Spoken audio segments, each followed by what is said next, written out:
Hi, boys and girls. It's Mrs. Tento again.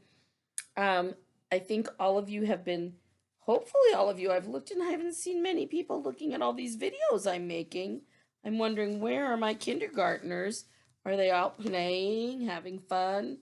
Well, I hope you're having some of that in the afternoons and you've done a good job of coming to class. I've read you this book. If you go onto YouTube to the Hilltop spot, you can have mom and dad put on From Seed to Plant.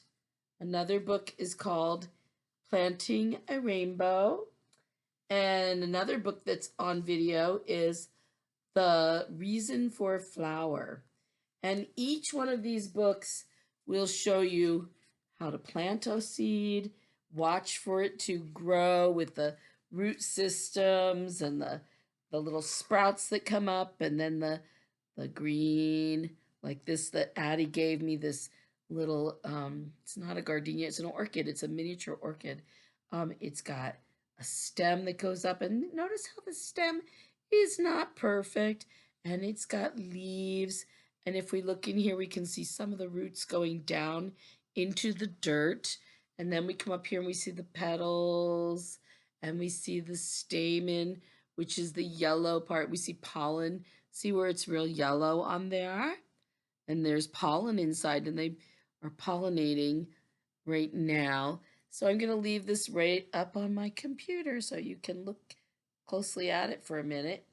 And I want to show you how to make your flower picture that you are going to label the parts of the flower. And you can use the books on video to reference or look it up on computer to make your flower. You're first going to take your plain big piece of blue paper. There's a plain piece. You're going to hold it the long way because you're going to want to make enough space. The dirt, you have a piece of brown, light brown paper that's going to go for the dirt part. Then you're going to see that I have green paper in there for you. And I have this lighter tan. This is going to be the roots. This is going to be the stem and the leaves. So I'm going to cut out my stem, and it's not going to be as skinny as the one that I have in my little orchid. It's going to be a different kind of flower that I'm making myself. So I folded my paper to get a straight line that I wanted, but not every flower stem has to be straight. Remember how we made our palm trees for our Amazon rainforest. And then I'm going to, ooh, that stem is tall. I think I'll put it part way up, and I'm slipping it inside my paper. Whoa, it's had a life of its own. And I'm gonna push it down in there a little more in with that. And then I'm gonna glue it so that there's room at the top. You don't have to do it perfectly in the center. You can put it where you think it would look nice. And maybe your flower plant has more than one stem like mine does. Maybe it has 2 sets of blossoms at the top from one plant. See how that's one set of leaves and 2 stems with the flower on top, the blossom. So I'm going to glue this down, and I know you can't see me doing that part, but I'm tucking it into the ground, into the earth, and gluing it down. And I'm going to make sure that I've done my perimeter and spider web gluing because I don't want to use up all my glue stick. So there, I've got my stem, and then I want to show you how you could do some roots. This is an easy way to do the root system. It doesn't take long, and it's easy for you because you know how to fringe paper. So I'm folding my paper about maybe an inch, the same as my stem almost. And I'm going to cut that piece out. And then I am going to take this part. I'm going to fold it over so that there's a spot that isn't going to be cut. And then remember how we fringe things? I'm going to fringe this, making skinny. It's going to look like roots. You don't have to make them my way. You can make them so that they're unattached and you glue them on so that they are. But I kind of want mine to be a little bit 3-dimensional. So I'm going to cut, and then like we do on grassy days for the calendars, I am going to um, crumple it a little bit. I'm going to do my little crumpling like this. I just kind of crumple it so it looks a little more natural. Maybe one will stick out like that, and one will stick out like that, and one will be crumpled like that. And so that looks more like roots. And I'm going to glue that down to the bottom of my stem and have it show in the dirt, because we're doing like a slice of the earth to see this root system underneath the ground. And some flowers, if you watch the video, you'll find that some flowers start as a bulb, which is almost looks like an onion that goes into the ground, and it grows a little differently. It has a round bulb at the bottom. And see, I've got this somewhat glued down. So now my flower has roots in the ground and a stem up high. What do you think I should do next? Should I put the leaves on? I'll show you how to make the leaves. I have one big strip of green. Now that doesn't look like I should make one big leaf. So I'm going to fold this so that it's maybe 2 inches wide. And I'm going to fold it again. I'm just doing a little bit of a fan fold because I think my plant here has exactly 4 leaves, but I think I want to do 3 leaves because my brother-in-law, who's a mathematician, said most flowers and plants have systems of 3, 5, 7 odd numbered leaves and odd numbered petals on them. I thought, oh, that's an interesting fact. But why then does my plant have 4 leaves and not 5 or 3? I don't know. I guess that's a question for God. So anyway, I'm cutting these apart. And boys and girls, do you remember what we did with a little rectangle to make, if you want your leaves to be the same on both sides, just fold it down the middle, and all you have to do is cut a smile or a rainbow. You can just cut it or you can draw it, and then there is my leaf. So I'm going to take my leaf, and I kind of want it 3-dimensional, so I'm going to only glue one side of it. And you'll see how that looks in just a minute. I'm going to put my leaf, there's one leaf. I should probably cut them all first, but I kind of want it to be 3-dimensional, so I'm going to glue down only 1/2 of it. And see how that sticks out like that? Is that kind of fun? I think I'll do 2 now and get 2 more on.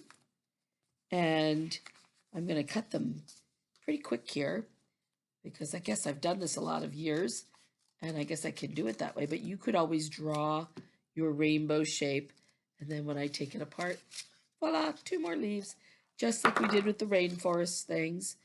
So here I go. I'm going to glue another side down, and I'm going to glue it down next to that.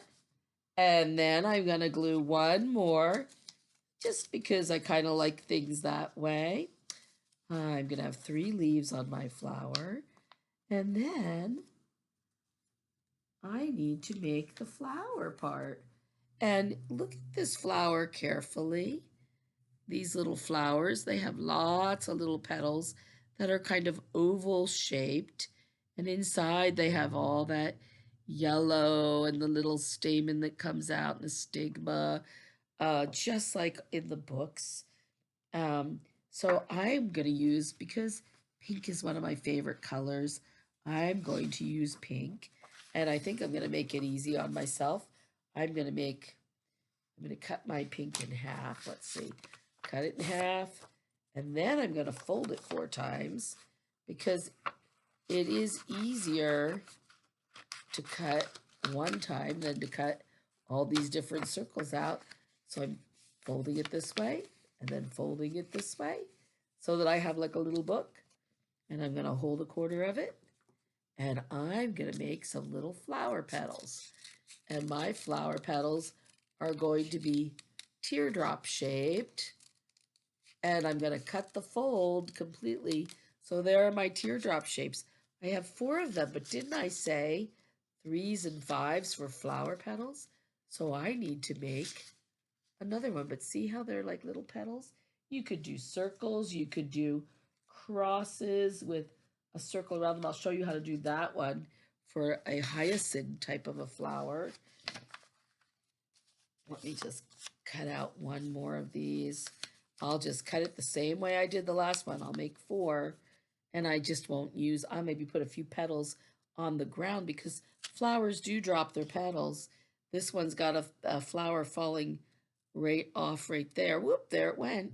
So they drop to the ground and maybe help put nutrients into the soil. Nutrients are like vitamins. Here I go again, another kind of a teardrop shape. And there, I've got all 4 at once. They're all the same shape. And I'm gonna glue them to my paper. Maybe I'll use 7 of them on here. I don't know. But I might want to do them just folded up a little bit so that it's 3-dimensional. I like 3-dimensional paper art because it looks more lively and real. And I'm going to, if we were at school, I would have you have pipe cleaners for the stamens inside, but I didn't think of that until just this second. That would have been a nice part to this. Let me see. Let me show you how far I've gotten so far.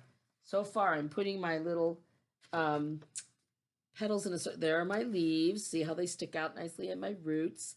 And then there are the petals going on. I need to put some more on. Let's see what I can do.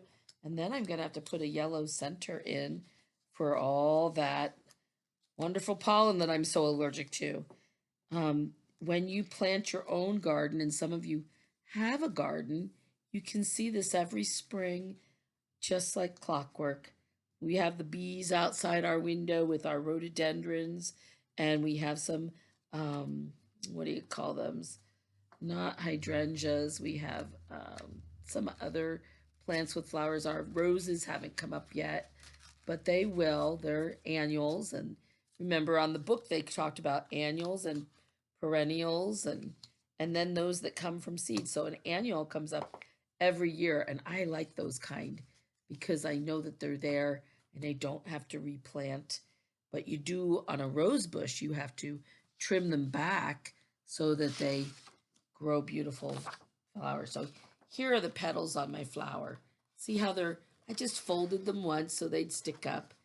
You could put 2 stems and have a couple of flowers, or you could do 3. You can do it any way you want to, as long as you have roots, leaves, stem, and center. I'm going to make a center, and I'm just going to cut out a square to start with. And I think I'm going to try to make mine a little fancy. Let's see if I can fold it a little differently and see what will happen. Kind of like my snowflake. I folded it 4 times, and I'm going to see if I can just make a fancy little center to our flower. And let's see what comes out of it. Open, whoop, whoop, whoop. I'm going to pause. Okay, I'm back. I dropped my little center. There it is. It looks kind of cute. I'm going to fold it up a little bit, fold it up a little bit. It's just a little yellow center, like it's filled with all kinds of pollen. And before I even glue it down, I'm going to take a little strip of my yellowy gold paper. I'm just going to cut a little strip, little skinny little strip. And there we go. And then I'm going to fold it in a different kind of way. I'm going to fold it so that there's a little flat part on the bottom like that. So I have something to glue it with. And that is going to be the stamen. And there it is, sticking up out of the center of my flower for the bees or the birds to get the pollen on their little legs. And that's how the pollen gets transferred. Well, now I didn't get enough glue on there. Addie, I need you. Where are you when I need you to help me with glue? You are the expert gluer. You seem to know how to use glue really well. Here, so does everyone else. I'm just teasing because we know how Addie likes glue. Um, the tricky part, maybe you have to just glue right inside the center of your flower. And so that's what I'm going to do because it's a little hard to get this folded one all the way up. And I'm putting that little center to my flower in. Here we go. And there is a flower with all the different parts. I'll label it a little later on. Bye-bye.